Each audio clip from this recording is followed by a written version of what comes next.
L'année passée, j'ai fait une vidéo sur comment changer sa vie en 6 mois. Puis je sais que beaucoup d'entre vous l'ont aimé, mais il manquait comme un petit quelque chose. Ce que les gens disent pas, c'est à quel point c'est fucking dur de changer. Pas seulement à cause de l'effort que ça demande, mais aussi à cause de la force que ça prend pour croire que ça peut marcher, même après des années à être conditionné autrement. Si t'es quelqu'un qui cherche constamment à améliorer sa vie, t'as sûrement essayé plein de choses jusqu'à présent, en passant par bien manger, à t'entraîner, à faire plus d'argent, à rencontrer des gens, puis même si t'as vu certains résultats, on dirait que c'est juste jamais assez, comme si notre chemin était déjà destiné, peu importe ce qu'on fait ou pas. Puis d'une façon, c'est vrai qu'on peut pas tout contrôler. Si c'était le cas, la nature de l'humain n'existerait plus, on serait juste tous des dieux, puis notre raison sur Terre serait inutile. Heureusement, pour transformer ta vie, t'as pas besoin de transformer l'eau en vin. En fait, des fois, t'as pas besoin de rien faire. On pense souvent à tout ce qu'il faut faire pour avoir ce qu'on veut. Puis même s'il y a clairement des actions à prendre, il y a aussi beaucoup de choses qui peuvent drastiquement changer ta vie sans que tu aies besoin de faire quoi que ce soit. Je sais que c'est dur à croire, OK? Surtout si, comme moi, tu as tendance à remplir ta to-do list pour te sentir assez puis que tu as la phrase no pain, no gain tatouée. Mais mon but aujourd'hui, là, c'est de te donner un fucking break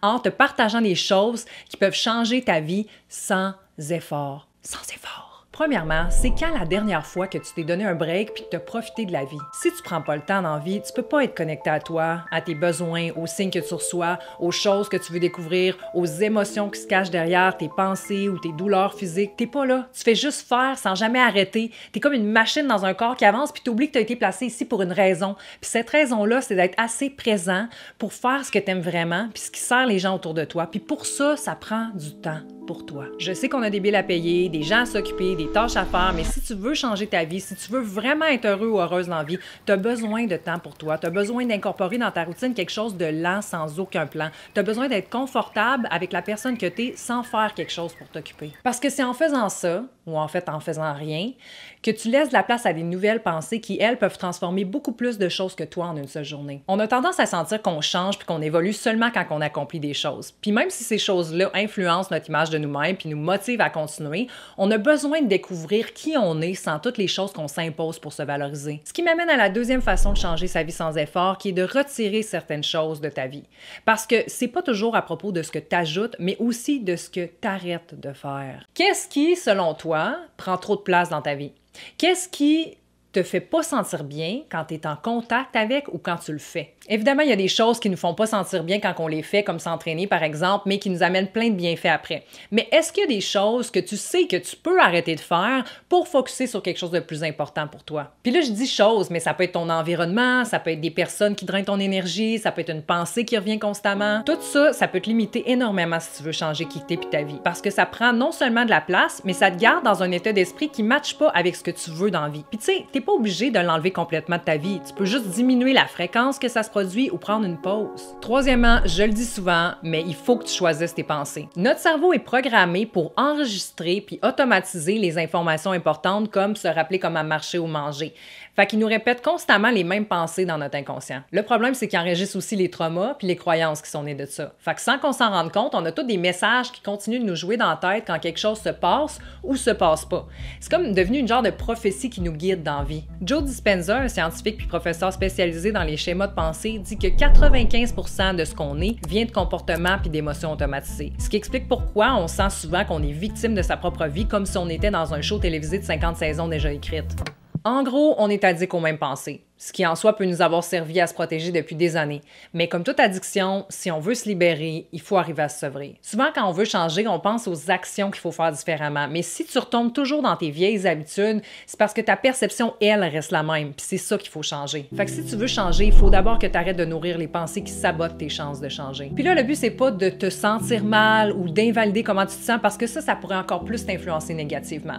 Le but, c'est que quand tu te sens victime de ton passé, de ton présent ou de toi, tu arrives à reprogrammer ton cerveau pour lui faire comprendre que c'est pas la seule vérité qui existe, c'est peut-être même pas une vérité, puis que c'est possible de changer ta vie. Puis pour ça, tu peux écouter des affirmations, tu peux méditer, mais si on reste dans l'optique que tu n'as pas besoin de rien faire pour changer, tu peux clairement juste prendre conscience de cette pensée-là, puis décider de pas t'identifier à elle, puis de pas réagir. Puis je dis réagir, mais des fois, on réagit pas négativement, tu sais, on essaie de calmer la pensée, d'apaiser l'émotion ou la compulsion, de changer les idées, mais la meilleure façon de se libérer d'une pensée, c'est en l'accueillant pleinement. Ce qui m'amène à la quatrième façon de changer sa vie sans effort, et c'est d'accueillir ses émotions. Je sais que c'est pas nécessairement la chose la plus excitante ou selon nous la plus productive à faire, mais si tu prends pas le temps d'accepter ce qui est là puis de l'écouter, ça va continuer de te suivre. Tu vas continuer de le vivre, puis ça peut même s'amplifier ou s'empirer avec le temps. Puis là, je parle pas juste des impacts que ça a sur ta vie puis dans des relations. Tout est énergie, les émotions aussi. Puis si tu prends pas le temps de les laisser sortir puis les exprimer, ça peut s'emmagasiner dans ton corps puis être responsable de plein de douleurs puis de maladies. On pense qu'on a mal au dos parce qu'on vieillit, fait qu'on va voir un chiro, on fait du yoga, puis ça passe pas.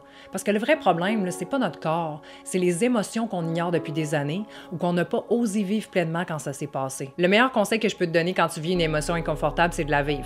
Le plus possible quand elle arrive puis de façon saine, mais tu peux aussi t'asseoir plus tard puis l'écouter, y laisser le droit d'être là sans jugement, même si c'est pas beau, puis y donner ce qu'elle a besoin à ce moment-là. Quand tu fais ça puis que tu laisses le contrôle de vouloir absolument t'en débarrasser, elle commence à se dissiper. Puis là, je sais que c'est un concept qui peut sembler assez vague pour certaines personnes, mais en gros, on a toutes des parties à l'intérieur de nous qui nous limitent à vivre ce qu'on veut vraiment. Fait que mon but quand je coach des gens, c'est d'aller adresser ces parties-là pour les transformer, pour avoir un changement positif dans ta vie. Fait que si jamais ça t'intéresse, je vais laisser le lien dans la description pour un coaching transformationnel. C'est une rencontre de 2 heures qu'on a ensemble où on vient vraiment tout adresser ça.